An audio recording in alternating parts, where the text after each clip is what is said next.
psikologjike, me që kemi në studio psikologën këtu dhe pse jo që ti elaborojmë sa më në detaje këtë problematikë. Shkaqet psikologjike, çka mendon që janë shkaktarët më të mëdhaj, sepse keni edhe para se të fillon me emisionin, më tha që çdo ditë më shumë poshtohet numri i rasteve të tilla. Nga rastet që i trajton, nga eksperjenca, cilat janë shkaktarët më të shpeshta që i bin fëmijët në atë gjendje?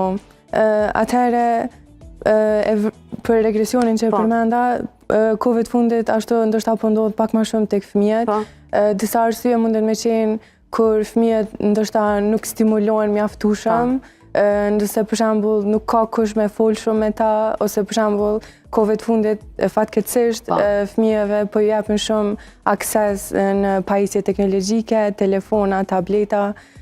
Tani aty fëmijët po ekspozohen edhe ndaj gjuhëve të tjera. Kjo pastaj mundet me ndikuar që edhe fëmijët